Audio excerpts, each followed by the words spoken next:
How's everybody doing today? So my name is Michael Tesler. I am the CEO of Multihouse.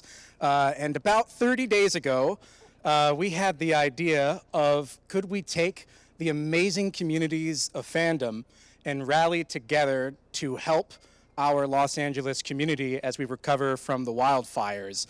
And somehow, 30 days later, we are here doing MultiCon. So thank you, thank you, thank you.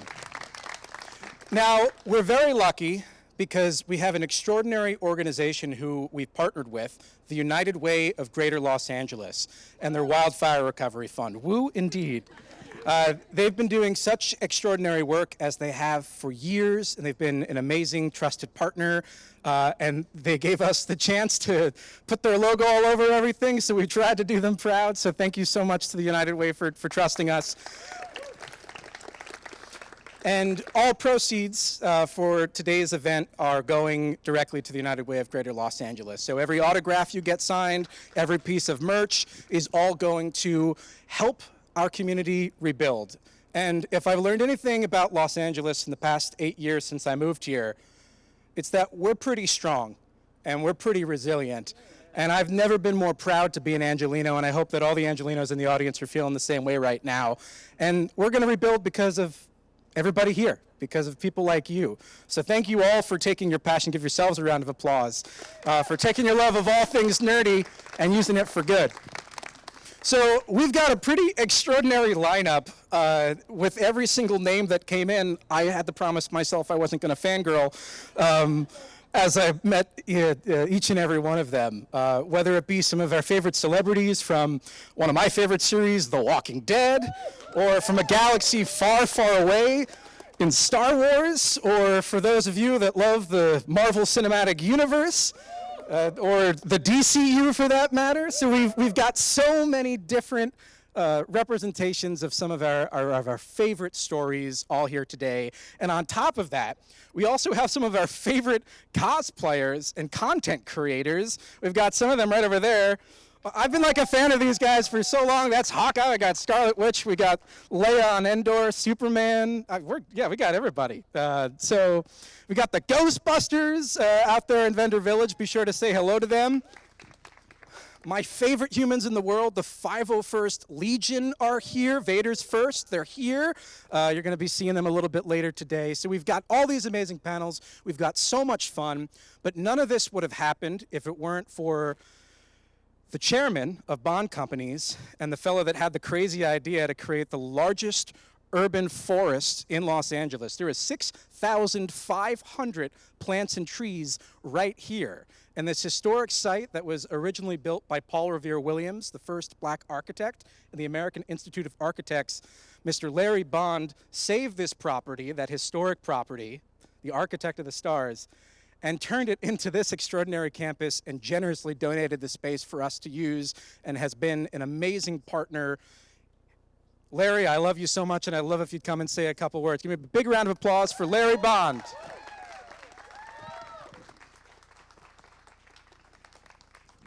So as you get to walk around our campus today, you'll see that crazy lives here. And Michael is one of those crazies also that works here every day. And so I've been thrilled to spend so much time with Michael creating ideas and saying, there's no such thing as no, and as my wife always says, no is just a slow yes. So whenever we come up with these crazy ideas, we just figure out how do we make it happen? And that was what happened in this event today. We were heartbroken by so many people that have lost their homes or impacted by the fires. There's literally no person in LA that doesn't have a friend or family member that was impacted. So today is really a special event. It's about having fun. It's about supporting our community. It's not about being depressed. It's just the opposite. And I'm going to do a secret Jedi mind trick on all of you. You are all going to have a brilliant and fun time today.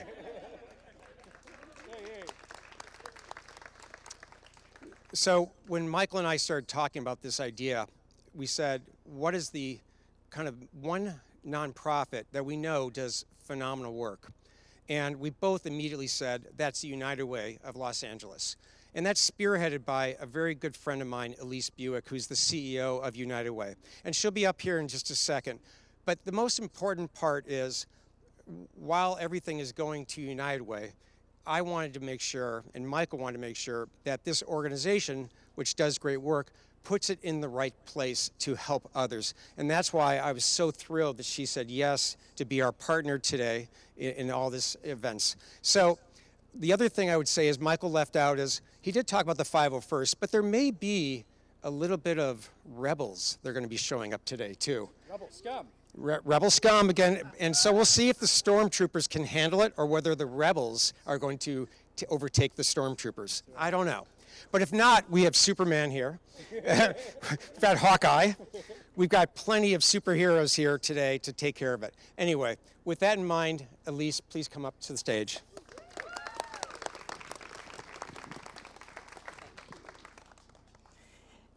Oh, what an honor to be here today. And let me just say my thanks to Michael and Larry for having the vision to bring us all together to help our community heal. So let's give them a big round of applause.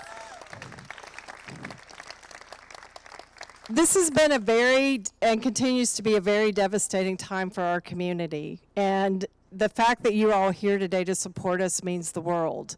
So many people.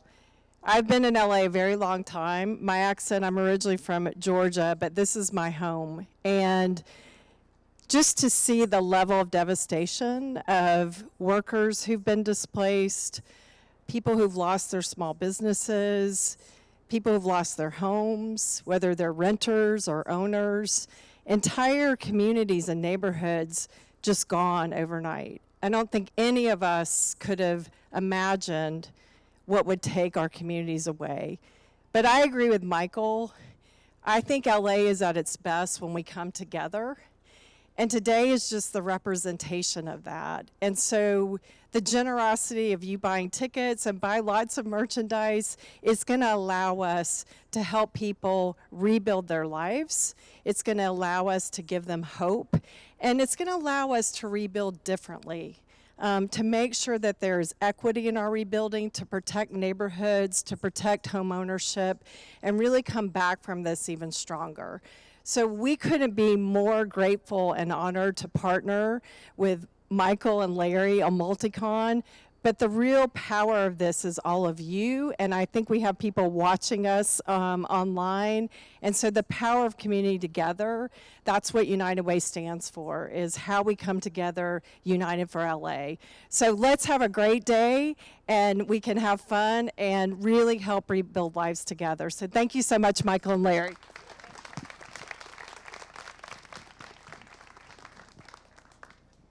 Thank you both so much.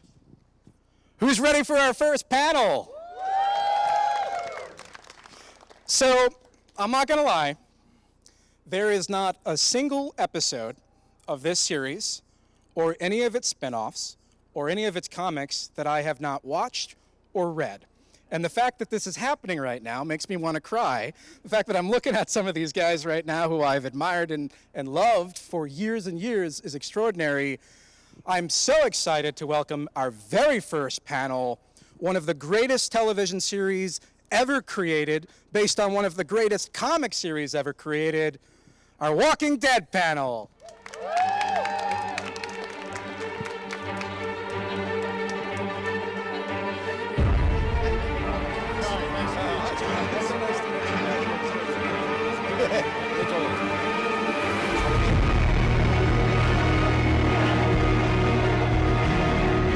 Hello, there you go. Ladies and gentlemen, executive producer of The Walking Dead, Scott Gimple.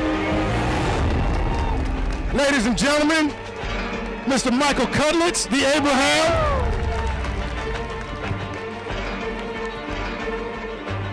I will be, is this on? Yeah, this is still on. Here, yeah, why don't you get that one?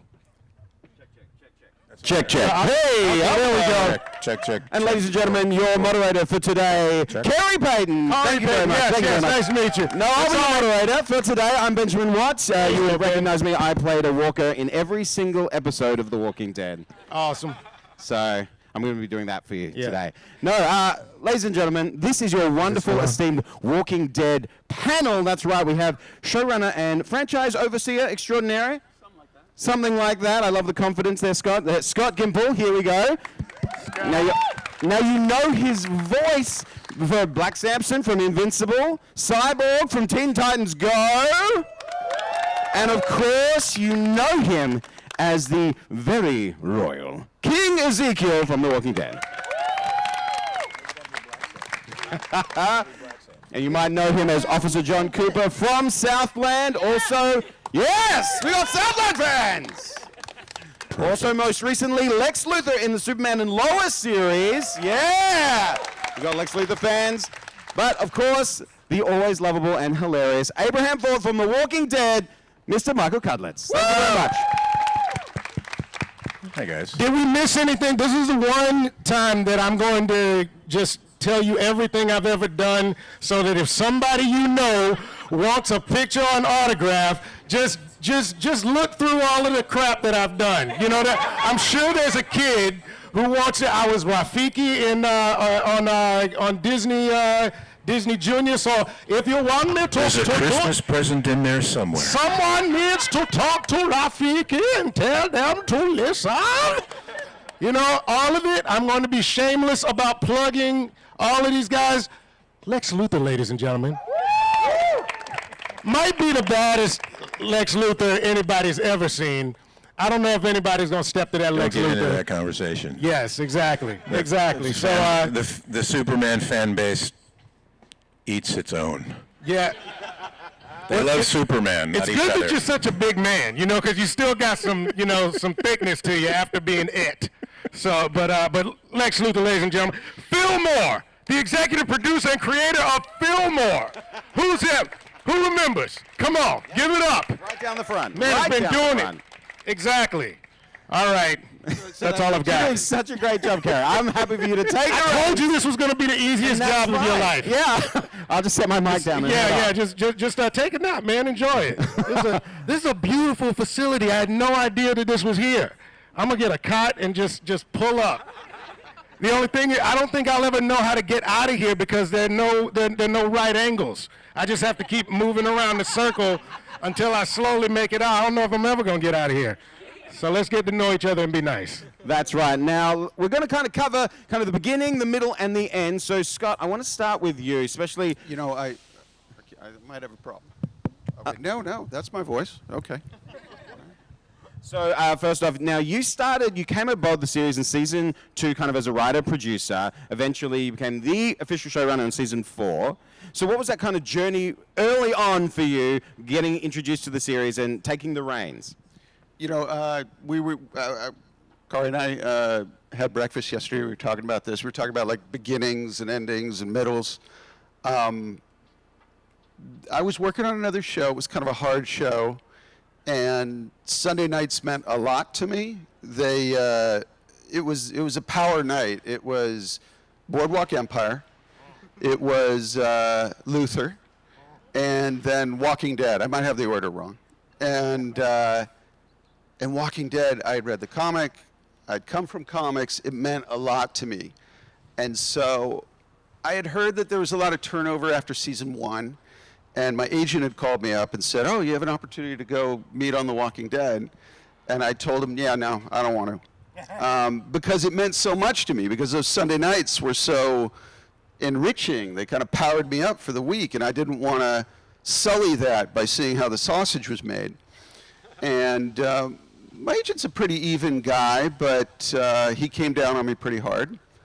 And so I took a meeting with AMC, and then I found myself in Frank Darabont's office with just, you know, Robert's there, DA's there, and Galen Hurd is there, and they're all lined up in front of me, and I'm in a sweater vest, Argyle, and a tie with foxes on it.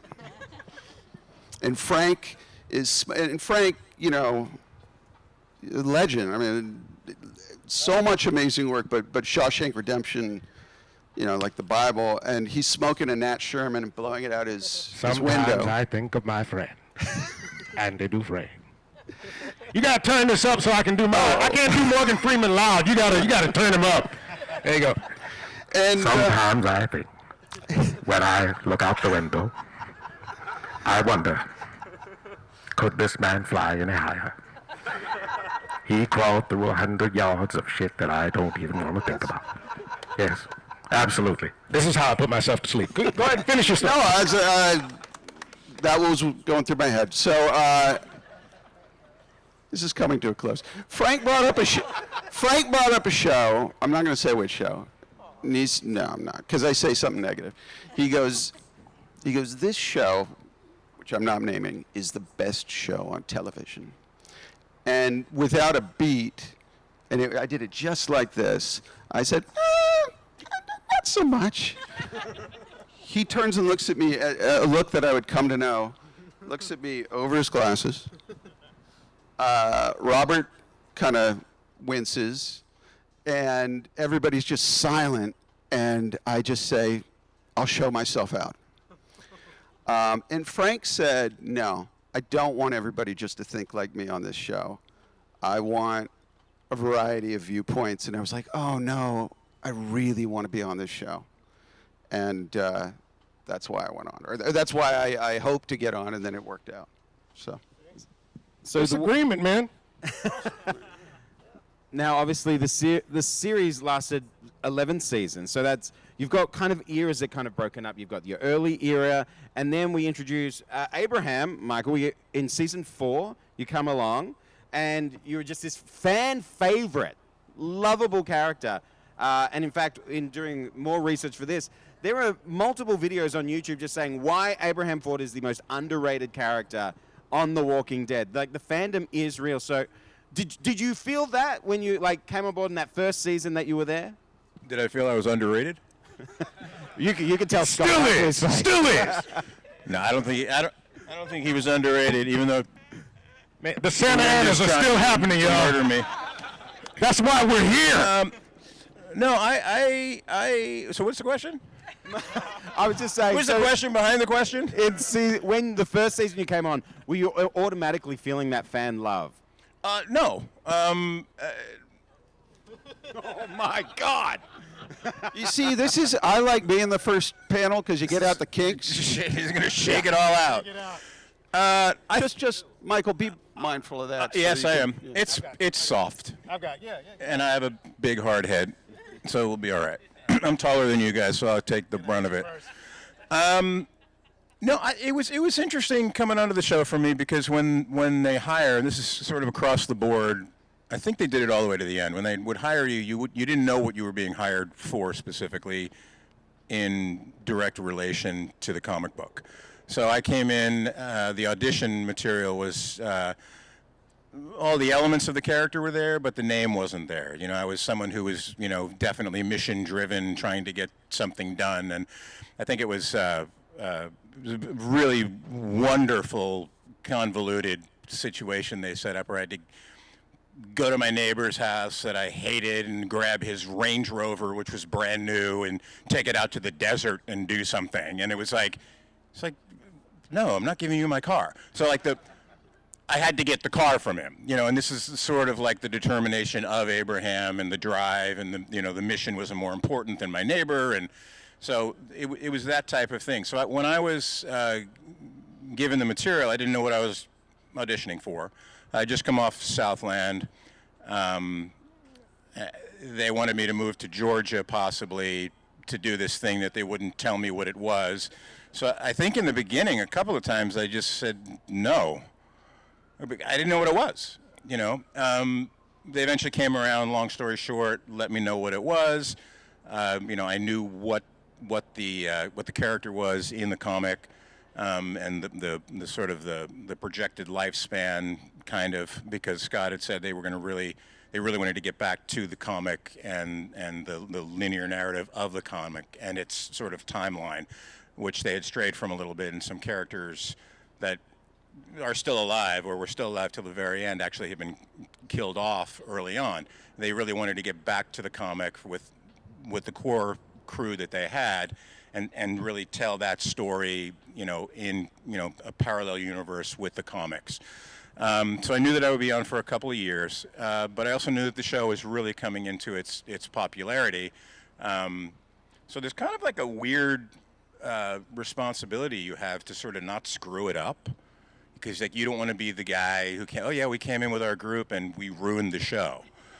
Because the fans of the comic and the fans of the TV show at the time were sort of less mixed, I think, than they are now. There were sort of like the comic guys who were like, yeah, this is bullshit. I'm never watching this again. Episode 15, this is bullshit. I'm still never going to watch this again.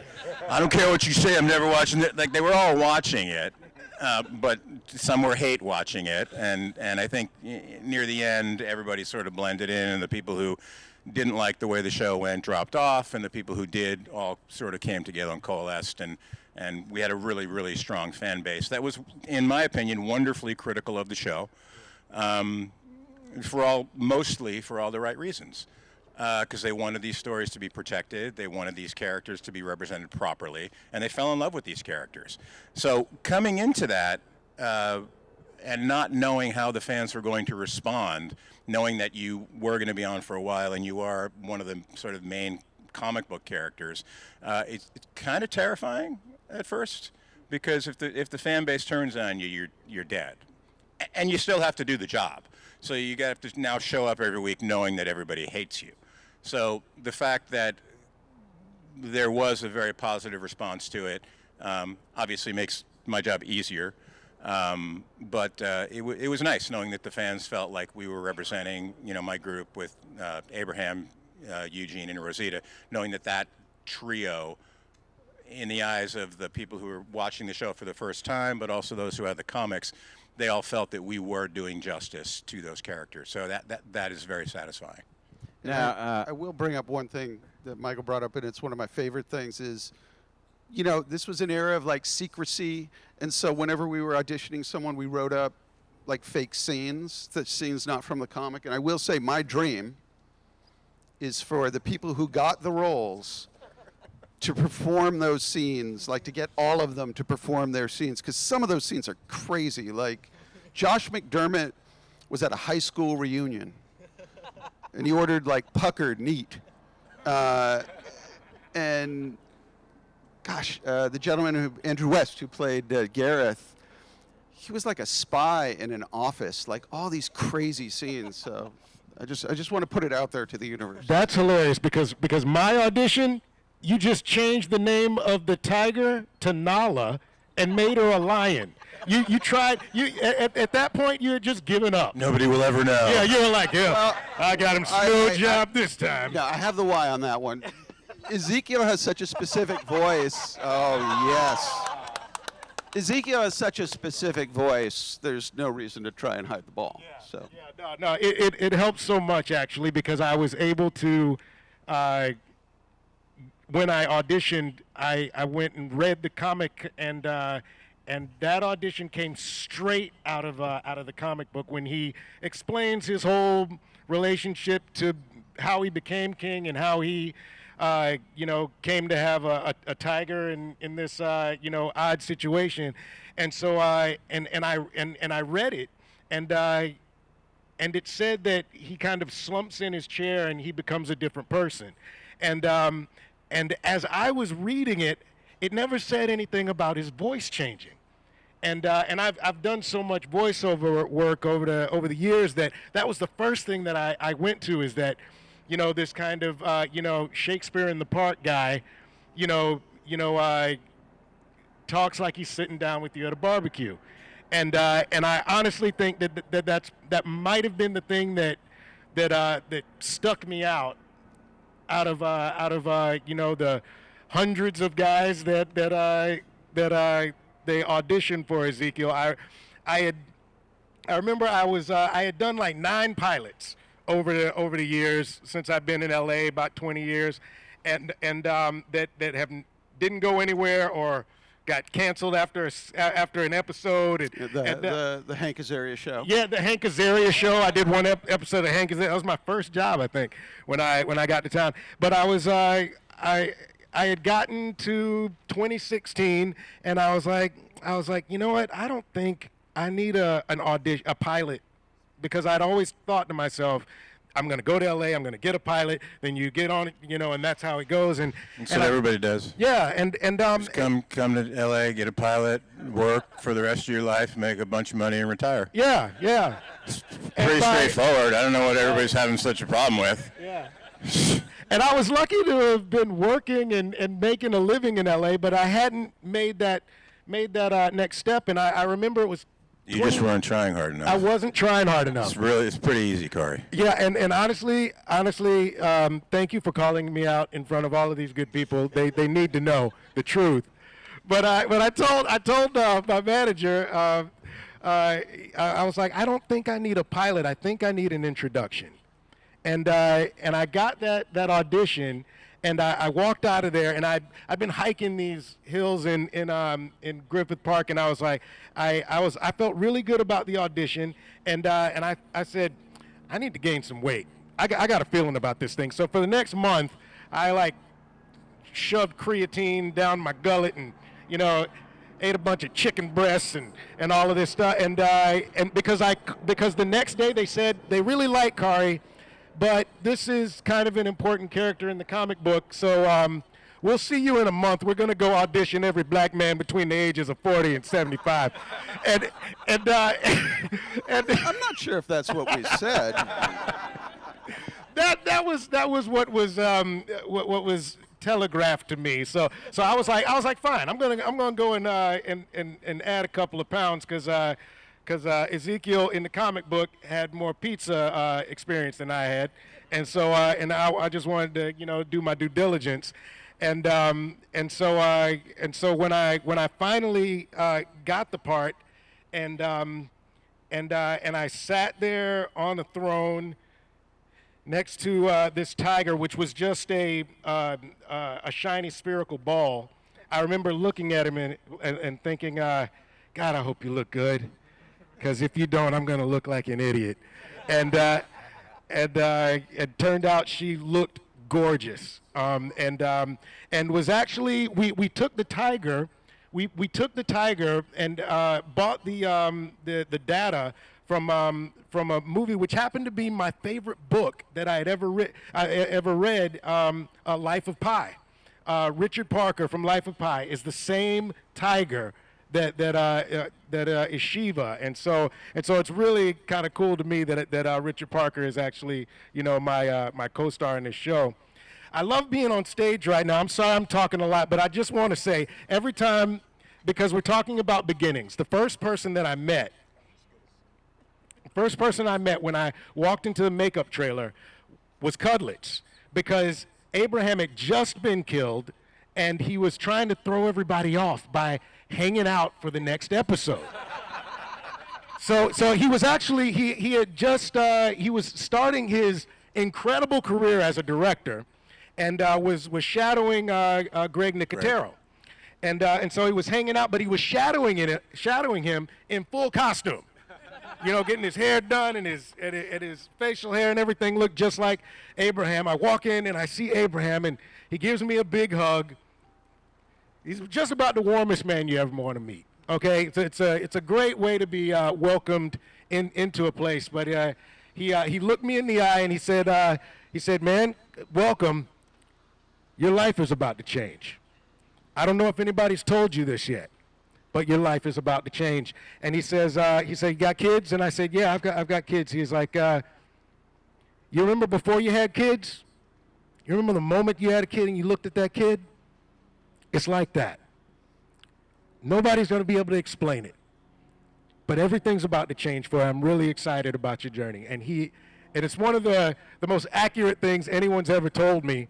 And I will appreciate you for many reasons, but till the day I die because of that. It weirdly didn't freak me out. It calmed me down. Maybe it was because it was coming from Cudlitz, but I'll never forget that moment in the trailer, walking into like the biggest job of my life, and knowing that somehow everything was going to be all right. And I'll just say that, like, beginnings on our show, from an acting standpoint and from the success level that the show was at weren't easy, because these guys would write wonderful monologues that we would come in that would take care of a lot of the exposition, really delivered well so far as to get people who didn't follow the comics up to speed with this character with a lot of backstory, and it would really be dumped really early on when you met the characters. We saw it with Negan. I think he had something like 19 pages where it was just him talking. I could be off. And that was his first experience on set, coming onto a show in season 6, which is at the top, which had 15, 18 million people watching. Just incredibly successful so far as today's standards and the numbers of people that were watching. And that's, within the first 7 days. Obviously, over time, the numbers go up. When Khary came on, he had that big, long speech with Melissa McBride Carroll in the courtyard. And I just remember, just thinking, being completely on the outside of it again, because I was shadowing Greg, just thinking, man, he is just friggin' nailing this. And I think you had about 9 or 11 pages that you had explaining the whole thing, where Melissa, Khary would talk for 35 minutes, and Melissa would be like, interesting.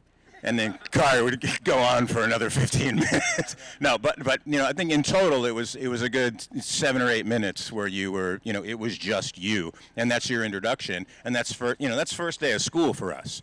So it's like coming into a job that, obviously we've been very fortunate. We're actors. We've been doing this for a while. You're still coming into a completely new situation with a new crew, new people. You're still finding your character, what it's going to be. How is it going to really exist in this world once I open my mouth? You're, in most cases, saying those words out loud for the first time, opposite the person that is returning the serve to you. So it's a incredibly exciting and creatively charged atmosphere to be day one on The Walking Dead as a reoccurring or series regular. Yeah, it feels good because it's like they give you the job, and then they're like, we gave you a job for a reason because we trust you, and we're gonna hike the ball, sprint. We're throwing you the bomb. It's like everybody else is at the line of scrimmage, and this one's on you. Don't drop it. And I love that feeling. I love that I actually didn't have time to get nervous because you had so much work to do. It wasn't like, you've got a scene here, and a lot of time to think about it. It was like, no thinking. Go do your job. Don't talk to anybody. Do what you came to do. It was an exhilarating feeling, and honestly, I was jealous every episode after that because I loved that feeling of getting thrown the ball like that, and we've got such a huge cast with so many great characters. Everybody gets the ball, and I'm like that wide receiver goes back to the line of scrimmage, is like, I'm open, throw me the ball. I got this guy, can't cover me. Give me the ball. It was great. It's Eugene's week. It's Eugene's week. Many times it was Eugene's week. I think it was fairly well. I'm sitting here being defensive. You wrote them all. It's okay. Yeah. No, it's not alone. We understand. Yeah. Although getting a call from Scott while you're on the show, the first 30 seconds is the worst 30 seconds of your life. Because you're like, what? What, Scott? What do you want? I was just wondering if you'd like some coffee. Yeah. No, Text me first. Tell me I'm not going to die. Then we can have a conversation. That's it for years. I was just like, I got to call him to ask him something, but I really don't want to. Yeah. Because they're going to see my name and worry. You should have had the cloak and the sickle and everything. Well, yeah, Scott, so tell me about, obviously, the show. Nobody is safe. And so when you have to make those calls to your cast to say, you're no longer going to be, your story comes to an end, what is that experience from your position? Oh, it's awful.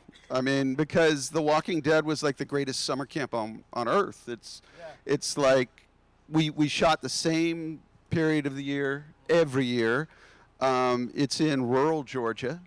It's near Atlanta, but it's in rural Georgia.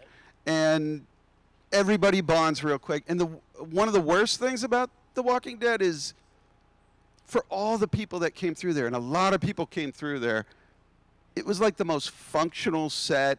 everybody's like super welcoming and super supportive for the most part. I mean, especially proportionally with other shows. And it's like, oh, damn, like nobody's unhappy. It's not, nobody's like, awesome, I get to go. So, yeah, and I don't think I had been in a position, I wasn't in a position where I had to tell people they were dead before. It was really hard, but it made you that much as a writer or as a filmmaker, it made you very, very cognizant of how important it was to do it right and to treat it with a certain respect and to work really, really hard to do right by these people who are losing something. And a lot of times it was, hard when I talked to people and people got choked up but I never went into it thinking like it was for shock or it was some cheap solution to some problem, that there was a real story behind it. I will say it was so important. If you watch, this isn't to rip on Star Trek in any way. Star Trek is a very... No, man, screw Star Trek, man. No. Let's go hard on Star Trek. I'm talking the original. I don't want to rip on Star Trek, but I'm going to rip on Star Trek. No. Go ahead, Scott. I'm just saying... Just remember, this is going out to millions of people on the interwebs. I'm just saying, on the original series, Kirk, McCoy, Spock, they were the stars, and they got stories. And after that, there was not like a Chekhov episode. There wasn't. But on The Walking Dead, it was very, very important to me to democratize the story. And because these characters, what was cool in The Walking Dead is everybody had their favorites. Like there were characters that spoke to all different people in the audience. And you wanted them to have whole stories, and you wanted, when they die, for it to mean something. And over the years, the audience would get madder and madder about them, and I wasn't like happy about that, but I was like, that was a signifier that they meant something to the audience. And, if we had to take the hits over it, it just meant that we did our job right. He's such a sweet man, Yeah. and it's such a, you know what I mean? It's Really? like you go and sit next to him, your hand's shaking, you're trying to get the coffee up to you, you're like, please, God, He's such a sweet, he really is a sweet man. He took a lot of crap for killing off Abraham. but mostly for Michael, or chiefly for Michael. I don't know. No, I mean, yeah. I think I was. I loved being on the show. I had an amazing time on the show. I think I was probably one of your easiest phone calls. It was, but also I will He's say, because I didn't even get, hey, Scott saying, hey, let's have coffee. I got an AD who called me up. I was in New York and said, hey, Scott wants to know if you're available next week for a meeting. I said, he's killing me. but No. He just wants to. I said, tell Scott to call me. I know. which AD was this? It was what's his name? Mr. Goodwin? Yes. Okay, Matthew. It was Matthew. okay, yeah, I can see how. So I said, no. I said, you know what? I'll call him. So I can said, see- Scott, call me. All the while, Call me back. Scott's like putting that white makeup on his face with the dark eyes, Oh, yes. like the Grim Reaper from Bill and Ted. Oh, He's like, exactly. here I go again. No, so I called Scott. I leave him a message. I said, hey, buddy, I'm in New York. Matt called me, told me you want to have a meeting. I'm pretty sure you're going to kill me. I just don't, I'm going to be thinking about this. I said, I'm fine with it, but I'm going to be thinking about it my whole New York trip, and I just kind of don't want it to screw up my time. So give me a call. Let me know what's going on. We're fine either way. If I'm totally misreading this, that's on me, but call me back. So he calls me back, and he's like, well, yeah. I mean, okay, yeah, we are killing you, but we don't really know. And at this point, they didn't know if they were going to kill us at the end of 6 or the beginning of 7. That was the big thing, or if they were going to split it up between the two of us to kill one and then kill the other, and they weren't sure if they could keep the secret and this and that. I go, okay, that's all stuff we can figure out later, but you're killing me, right? Yeah, great. Okay, let's. That's the quickest answer you're ever going to get from Scott. We'll talk. I swear. I said we'll talk. We'll talk next week. There's more to the story which we can't go into. It's all good, but it's none of your business. And he said, so we'll meet on Tuesday. And I said, great. I said, now I can go on with my trip and kind of process it. I'm an adult. It's not the first show I've gotten killed off of. It's certainly not going to be the last. And that's what's rough, and I think we've talked about this, is I worked on a show called Life, and I wrote the episode that blew my head off. Yeah, sorry. Back of a police car. Okay, that wasn't my call, though. Sure. That was me. I have a pitch. But I will say, at the beginning of the season, if it was possible, we would generally say, at the beginning of the season, say like, oh, this might be the season. And generally that happened every time. There was one slip up for not one of the series regulars that I always regret. It was a much smaller role, but the scripts went out before I could make the call, which I was not happy about. But luckily, that dude was a very awesome, very forgiving, very regularly working guy. So, but I guess, we've taken a good 15 minutes on this. I'll just say it wasn't fun. Yeah, absolutely. Now, obviously, Michael, when Abraham departs the show, it is such a dramatic transition to kind of this new era, and obviously then you're in the very next episode, Khary, but then you kind of come back to the show in a directing capacity. What's that like to then now work with these people that you've acted alongside and, I'm watching this. I feel like the spirits are talking. It was wonderful. When Scott and I first met, he had talked to me about and said, "What are your sort of like your career goals? Like, what do you just wanted to know more about me?" And I said, "I'm really actually looking to move into directing." I said, "Which I know we've just met, but if we realize our storytelling sensibilities are similar and we kind of get along and we're on the same page, I'd love to talk to you in the future about directing." And he said, "Absolutely. We could certainly talk about that and address that later." When I was going to leave the show, they wanted to keep the secret. So there were some contract things that had to be addressed, which we addressed. And Scott said, "Do you want to put into the contract the directing thing?" And I said, "No." I said, "I don't ever want to be in a directing situation where I'm forced on a crew and you're giving me a job out of contractual obligation." I go, that's the worst, that's the shittiest job you could ever get in your life. I said, "If you want me to come back and direct, we'll talk about that some other time, but now, no." What I didn't know was that Scott was in the middle of transitioning over into running what AMC is calling, and Scott calls, the Walking Dead universe, which is sort of all the shows. He was going to supervise all the shows that were going on, and Angela Kang was going to take over as showrunner. Scott intended for me to direct, but he couldn't tell me until he spoke to Angela, until her deal was done, and she took over because he didn't want to force a director on her. So once her deal was done, which took a really long time, unfortunately, just because of the nature of in-between seasons, again, I was walking in the streets of New York, which I literally just put together just now, where I found out I was getting killed. And I got a call from Scott and Angela on conference call and said, "Hey, we want to talk to you. We'd love to have you come back and direct next season. If What you'd like Michael to." doesn't realize is that we would have shivved any other director in the back to make sure that Michael got on and able to direct. One of the most lovely experiences you can have as an actor is to have someone who's thinking about the big picture and also somehow thinking specifically about you and where you're going at the same time.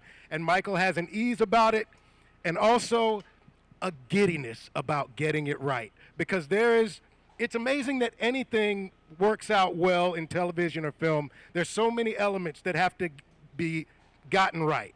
And the cool thing about watching Michael work is that he's choreographed a dance, and by the end of the choreography and the cameras coming up, it's funny to see a big man doing this. But that's when you know.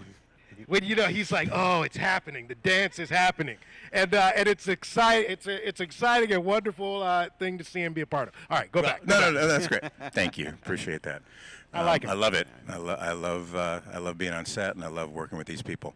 When I was in the street of New York getting this information from Angela and Scott, they said that basically we want you to direct, but also there's another reason we feel like we're so deep into this. The crew has fatigue, the cast has fatigue. We think this would be a great infusion and sort of morale booster as well, because they would love to see one of their own come back and do that. So they were very upfront. They said it's all part of that. And when I came back in, it was amazing. I mean, the crew rallied, the cast rallied. It was, I had never done this before. Now, granted, at the time, I think it's and I just say this because I think of the ridiculousness of it when you really step back and think about it. I've never directed in my life at this point, ever. How much was each episode at that time, do you think? I'm not going to share. Between, give me like a window. Is it between 6 and 8? $1 billion? Between 6 and 8 $1 million. Hi, ma'am. How are you? Have you ever directed before? Cool. Here's $8 million. Here's a crew.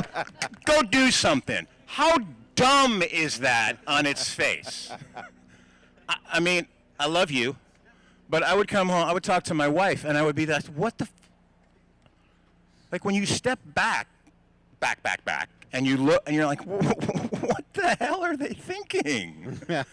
Here's $8 million to a guy who's never done this before, and meanwhile there's the DGA, which has a ton of people that have done this and are probably hoping to do it or busting down his email, every week to, hey, can I get a chance or an interview? Now look, I understand. I've been doing this a while. I've been very, very fortunate, but still, I am incredibly grateful for the opportunity and for the faith that they showed in me and the fact that they put themselves on the line, because I guarantee you there wasn't just like, oh, hey, we're going to do this, and AMC was like, oh, sure.